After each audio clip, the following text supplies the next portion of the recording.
Ok, pues muchachos, buenos días a todos. Vamos a continuar en esta sesión con el tema que quedaba pendiente en las semanas anteriores, previo al examen y pues después de esta situación de la contingencia. El tema que estábamos revisando era el modelo psicoterapéutico centrado en humanista existencial. Dentro de este modelo, el principal representante posiblemente va a ser la psicoterapia centrada en la persona, fundada por Carl Rogers. Se había comentado pues en las sesiones anteriores que este enfoque pues básicamente es de corte humanista 100%. Cuando Rogers lo diseña, le llama psicoterapia centrada en el cliente. Como de repente incomodó esta parte del cliente por la cuestión monetaria económica, se pasó a la persona. Actualmente se le vuelve a llamar otra vez centrada en el cliente. Es el nombre original que le dio Carl Rogers. En ese sentido, ¿qué tiene de novedoso este enfoque en cuanto a los anteriores que se han revisado? Pues principalmente que este enfoque, por sus propias características y definición, digamos a nivel epistemológico, es un enfoque completamente no directivo. ¿Qué significa esto? Bueno, si hablamos de un enfoque no directivo, significa entonces que es un enfoque que no conduce al paciente a llegar a algún lugar preestablecido. Es decir, el papel del terapeuta es secundario. Quien es el primer actor en realidad siempre va a ser el paciente, el cliente, ahora sí, en la terminología de Rogers. A diferencia, pues, por ejemplo, del conductismo, donde básicamente el terapeuta es el que hace todo, es el que diseña el experimento, diseña la terapia, etcétera. Y a diferencia también del psicoanálisis, donde finalmente también, aunque el paciente tiene una parte activa en cuanto a que verbaliza sus sueños, sus deseos, etcétera, el terapeuta finalmente también tiene cierta, digamos, peso en esta relación terapéutica, en el sentido de que éste tiene que interpretar. Si interpreta y tiene la razón, el paciente entonces tiene que confiar en la interpretación del terapeuta. Ah, perdón, a diferencia de estos dos enfoques, entonces, la psicoterapia de Rogers, pues básicamente es no directiva. Parte justamente desde un enfoque fenomenológico y básicamente lo que cuenta aquí es la experiencia del cliente en cuanto a su ser en el mundo. En terminología que ya hemos revisado, pues la parte esta del Dasein. Ahora, para este enfoque va a ser muy importante también algo que se necesita como requisito, pues, a partir de Rogers en las demás psicoterapias, es la confianza en el cliente. Es decir, no es nada más así como creerle al cliente, sino de alguna manera creer firmemente que el cliente puede ser ayudado y aparte quiere ser ayudado. Y esto es básicamente un cambio de paradigma en cuanto a lo que es las psicoterapias anteriores, donde, ok, yo paciente enfermo, voy con el terapeuta experto, que es el que tiene el poder para curarme. Y el terapeuta básicamente tiene que solamente prescribir o proscribir ciertos tipos de conductas o cierto tipo de estrategias, y el paciente solamente tiene que seguirlas. Si no funcionan es porque pues porque el cliente no las llevó a cabo como debía ser. En ese sentido, en este enfoque, pues, finalmente lo importante es que el terapeuta cree antes del proceso que el paciente va a ser capaz de resolver su problemática, ¿sí?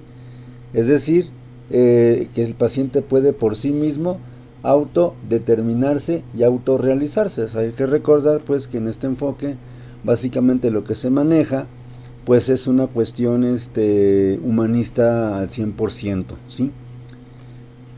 Otra característica que también presenta este enfoque pues va a ser que básicamente toda su estructura metodológica, su estructura teórica, pues se construye a partir de una teoría de la personalidad que se basa en el self.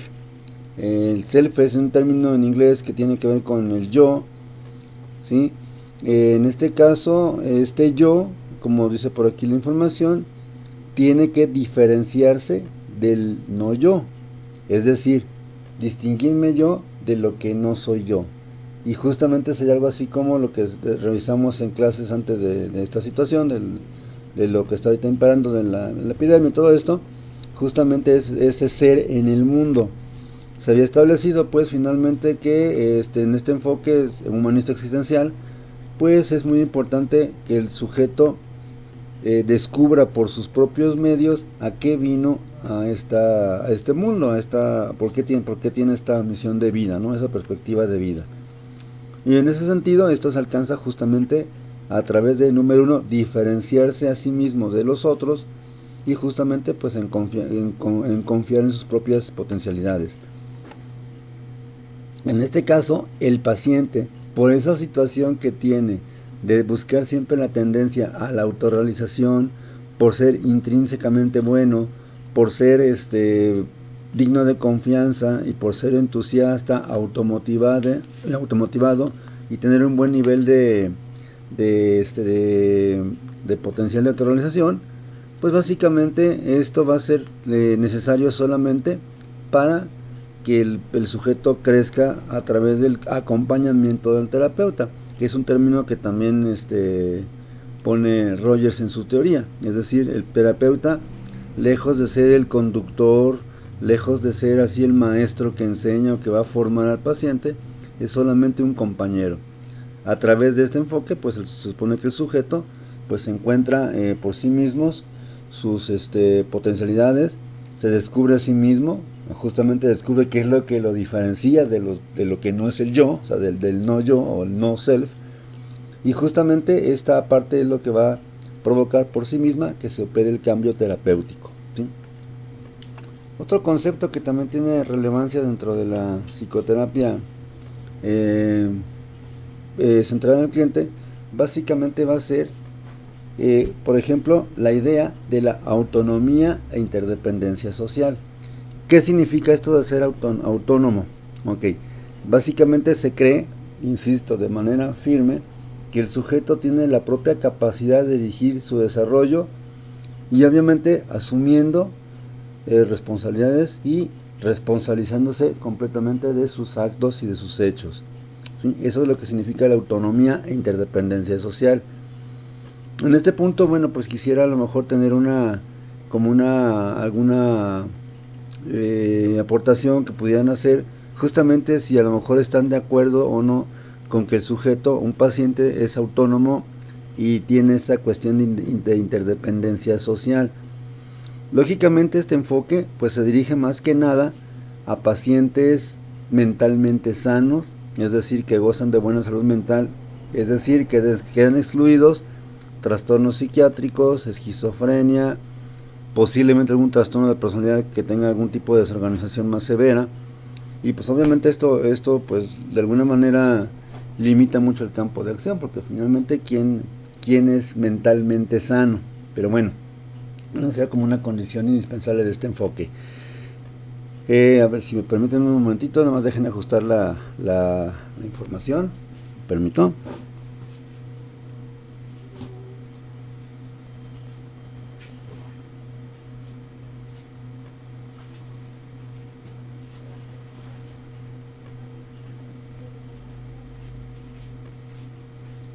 Ok, listo. Regresando un poco con los conceptos básicos, por ejemplo, tenemos también otra característica importantísima del sujeto, que es la autorrealización. Ya eso ya lo habíamos comentado brevemente. Es justamente como el sujeto va a buscar siempre ese crecimiento continuo del sí mismo, y básicamente se confía en que el sujeto tenga de entrada esa tendencia. Y algo muy importante que va de la mano con la concepción de que el sujeto puede autodeterminarse es la búsqueda de sentido. Viktor Frankl hablaba ya justamente de eso, del hombre en busca de sentido, justamente esa parte tan importante que el ser humano tiene que encontrar, ¿no? O sea, ¿para qué vine? O sea, ¿para qué estoy aquí? ¿Cuál es mi misión de la vida? ¿Cómo a lo mejor trabajando yo de forma profesional, por ejemplo, puedo a autorrealizarme yo mismo, pero también de alguna manera contribuir a que otras personas se autorrealicen, ¿sí? Esa es la búsqueda de sentido. O sea, también en ese sentido se busca la trascendencia, y ese trascender más allá de lo que es la mera corporalidad, la mera esencia material. Buscamos finalmente pues alguna trascendencia, y no estoy diciendo aquí, por ejemplo, hablar acerca de lo que es cielo, infierno, de repente si eres malo te vas a ir al cielo, perdón, al infierno, si eres bueno te vas a ir al cielo. No, me refiero justamente a esa parte de que, ok, ¿qué huella voy a dejar en el mundo a mis generaciones posteriores? ¿Cómo voy a contribuir? Pues eso es lo que es la búsqueda de sentido, ¿no? De qué manera yo recibí un mundo con ciertas características y a lo mejor voy a tener que entregar a un mundo cuando yo tenga que retirarme no sé, de la vida, cuando fallezca o cuando yo no pueda seguir laborando. ¿Qué voy qué voy a dejar? ¿Qué voy a heredar? ¿Sí?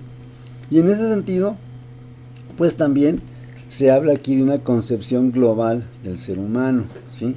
Es decir, se ve al ser humano en su totalidad.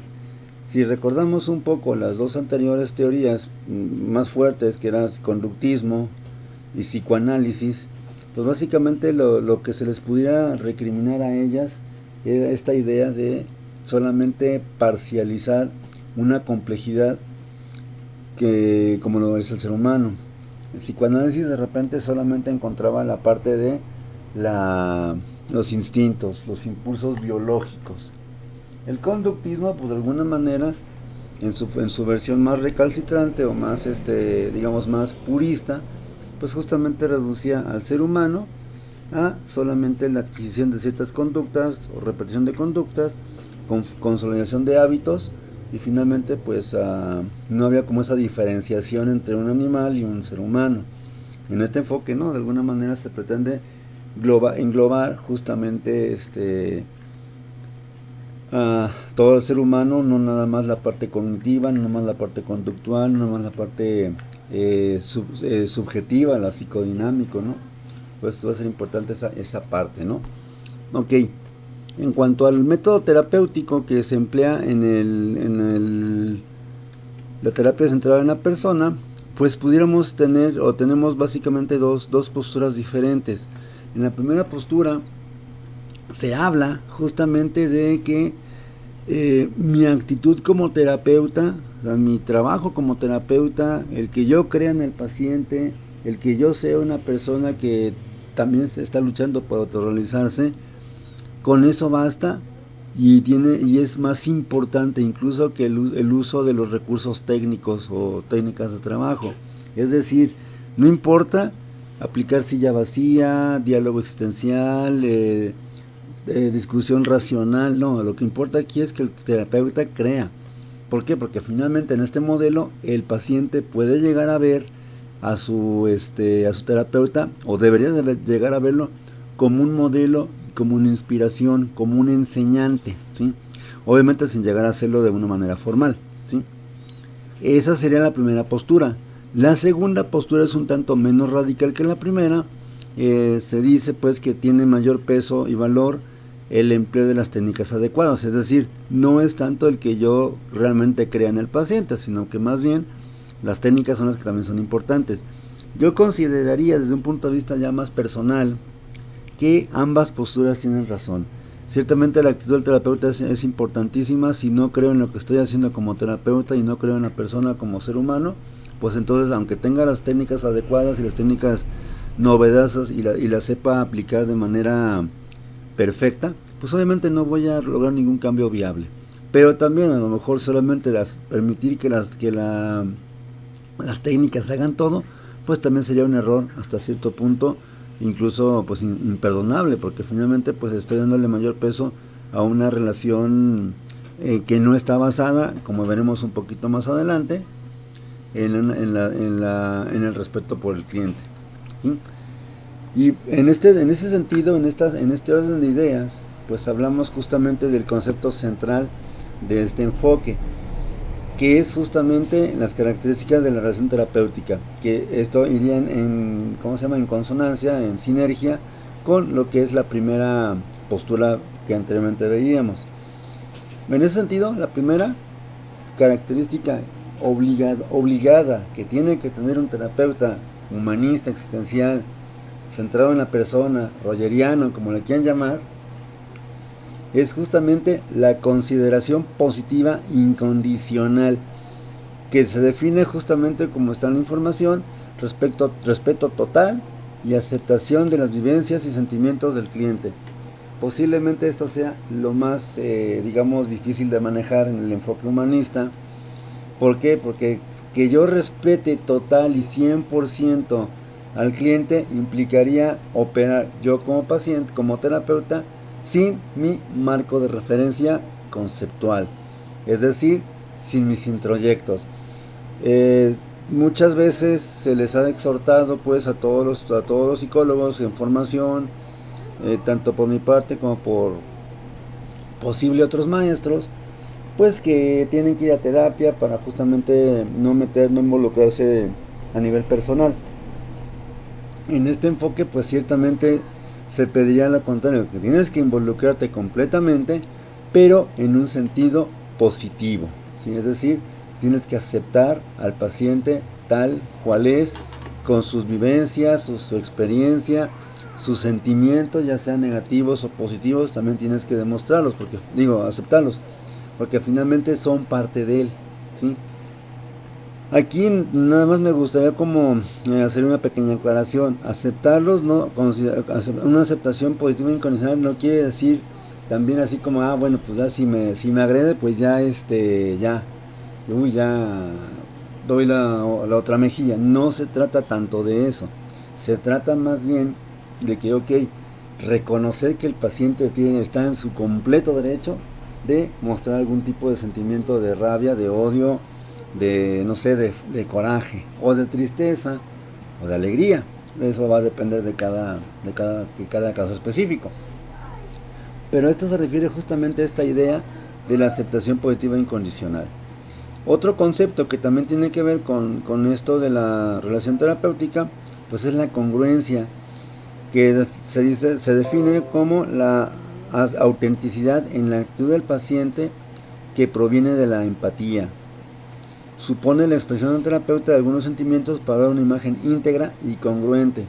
Es decir, si yo acepto que el paciente tiene el derecho de enojarse, es porque yo también me reconozco a mí mismo la habilidad o la característica de enojarme. Aquí no se entra en discusión lógica, digamos, existencialista o formal o cognitiva, racional, de los motivos para razonarse. Aquí el asunto es, ¿te enojaste? Sí, es tu coraje, tienes tus razones para enojarte, y bueno, eres un ser humano finalmente.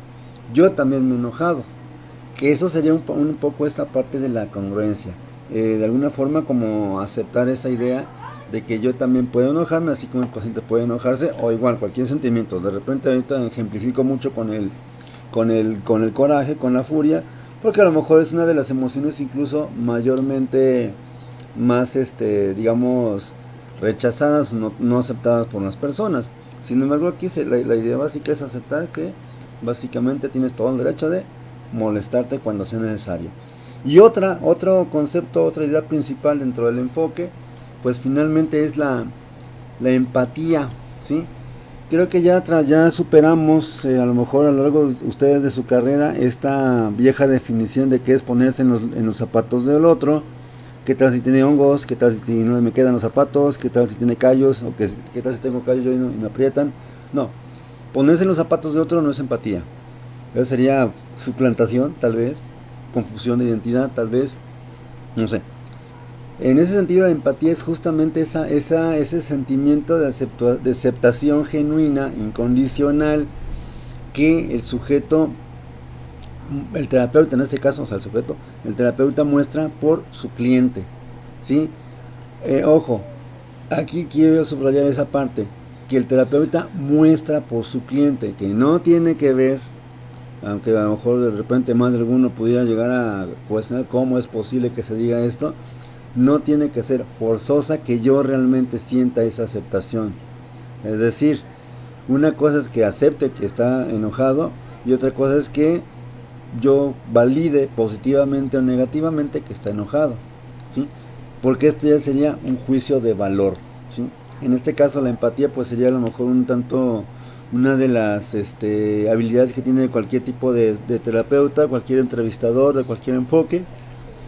No siempre es fácil alcanzarla porque lamentablemente, pues no lamentablemente, simplemente por nuestras propias condiciones humanas siempre buscamos esa como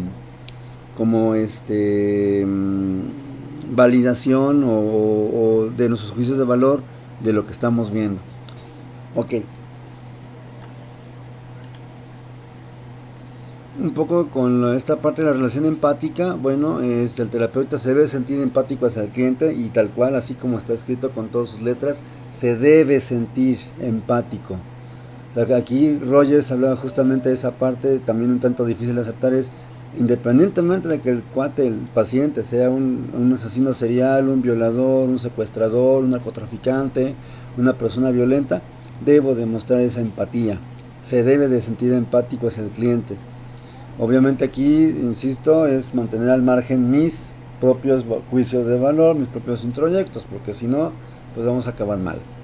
El terapeuta también debe transmitir esta comprensión empática del cliente. Eso sí, a lo mejor es algo muy más común, que también a lo mejor en los talleres de entrevista, el 1 y el 2, de alguna manera se comentó, ¿no? Es justamente a través de la escucha activa, a través de aceptar, afirmar con la cabeza, sentir la información, reformularla, interrogarle sobre lo que él está diciendo, pues mostramos como esa transmisión de que realmente estamos haciendo conexión con lo que nos está informando. El problema aquí no es que justamente dentro de esa transmisión o es de la comprensión empática del terapeuta hacia el paciente, si recordamos un poco el ejemplo de la congruencia o la cuestión de la congruencia, ok, puede llegarse a dar el caso que el terapeuta llegue a sintonizarse con el paciente y acabe aceptando justamente lo que está diciéndome identificándome con lo que está diciendo el paciente. Aquí, bueno, número 1 sería una cuestión de transferencia, ¿sí? Para empezar. Pero aquí en este enfoque no se ve como tal, como transferencia, sino como transmisión de comprensión empática. Es decir, sí entiendo por lo que has pasado, porque yo estuve en una situación similar. Esa es justamente la transmisión de la comprensión empática. El cliente debe sentirse entendido, eso es vital para este enfoque. Insisto, no siempre es lo más fácil para el terapeuta hacer esto, pero también en este caso, cuando hablamos de la empatía, pues son dos cosas diferentes. La empatía afectiva, ese clic con los sentimientos, y la empatía cognitiva. En el caso de la empatía cognitiva, justamente tenemos esa parte de que, ok, entiendo lo que me está diciendo, lo razono, pero no quiere decir que forzosamente esté de acuerdo. Sé que está diciendo lo que está diciendo y por qué lo está diciendo, pero insisto, no quiere decir que yo lo acepte al 100%. Pero en este caso, tengo esa obligación como terapeuta humanista o centrado en la persona de mostrar esa empatía cognitiva, ¿sí? Lógicamente, ¿cuál va a ser más fácil de sentir? La cognitiva. La afectiva no tanto, ¿sí? Y menos cuando a lo mejor se trata de personas o de casos un tanto más complicados o polémicos por su propia naturaleza. A continuación tenemos alguna breve exposición sobre algunos de los principales recursos técnicos del enfoque humanista existencial. Primero que nada, el uso del espacio y elementos materiales. Para los terapeutas humanistas, donde entramos, por ejemplo, los gestálticos, pues va a ser muy importante el espacio psicofísico, ¿no? Tiene que ser un lugar tranquilo, relajado, que no tenga muchos distractores. En pocas palabras, un entorno pues confortable y cómodo para que el paciente pueda expresarse libremente, ¿sí? Uso de materiales puede ser desde a lo mejor el clásico sillón y la sala, sillón y un sillón y una silla, o incluso en algunos enfoques, sobre todo más contemporáneos, un poco más holísticos, pues de repente ya no es tanto el sillón y la silla, es directamente al piso, un espacio alfombrado, sin tanto mueble, para que el sujeto pueda fluir libremente. Y obviamente pues yo tendría que sentarme en el piso o estar dispuesto pues a una situación ya más de contacto o un trabajo un tanto a lo mejor fuera de los parámetros, digamos, comunes de una psicoterapia, que era un escritorio como instrumento de poder y una silla donde se siente el paciente, ¿sí? Otra característica que también es importantísima dentro de este enfoque humanista existencial es que todos estos enfoques, al margen pues de cuál escuela sea o de en qué modelo terapéutico sea, pues todos van a estar centrados en la experiencia del presente, es decir, el aquí y el ahora. Es decir, una tendencia muy común de muchos pacientes es justamente, y incluso cuando entrevistamos lo hacemos así, es, a ver, platíqueme qué le pasó cuando usted era niño. Y los pacientes se van del aquí y el ahora, se van al allá y entonces, y es donde viene la complicación, porque hablan de sí mismos, describen a sí mismos, pero hablan sobre una persona que a lo mejor son ellos mismos, pues, pero de una manera lo ven como una figura irrealista, una figura pues ajena, siendo ellos mismos. Entonces, en ese sentido, una labor principal del terapeuta, pues hacer que ellos regresen hacia el presente. Otra cuestión también muy importante dentro de este enfoque va a ser el empleo de la fantasía dirigida. En mi caso personal, yo estoy completamente, digamos, ¿cómo decirlo? Pues en contra, aunque esto a lo mejor me va a costar un poco reconocerlo como tal, en cuanto al uso de la fantasía.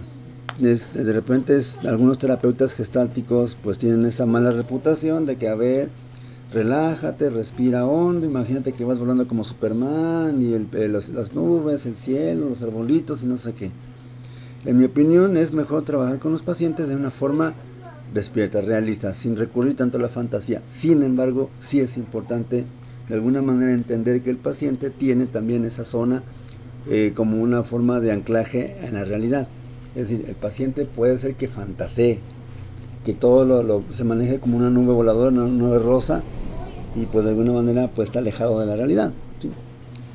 Y también algo muy importante, casi para finalizar esta primera intervención, es justamente el empleo de elementos dramáticos, como por ejemplo el psicodrama de Moreno, el juego de roles, que viene un poco de la tradición cognitiva conductual, y la expresión corporal, ¿no? Que es básicamente el trabajo con el cuerpo, con la respiración sobre todo, la tensión y relajación muscular. Insisto, al igual que en el caso de la fantasía, pues no se trata tampoco de mantener relajado todo el tiempo al paciente, pero en algunas situaciones sí puede ser necesario esa relajación, sobre todo cuando se maneja la parte de alguna situación de duelo, por ejemplo, una situación de ansiedad, y pues es necesario como parte del labor del terapeuta pues enseñarlo a que se relaje. Ok, esta sería la primera intervención del día de hoy. Posteriormente estaré subiendo como tema siguiente, que es el enfoque breve sistémico, una breve introducción sobre lo que es las funciones de la familia. Primero que nada habría que conocer qué es una familia para después operar sobre de ella. De momento, por mi parte es todo. Me gustaría que todos pusieran un comentario en el video, esto justamente como evidencia de trabajo para yo poder mandarlo a subdirección y para pues no haya problemas. Entonces nos vemos en los próximos transcurso del día de hoy y hasta luego.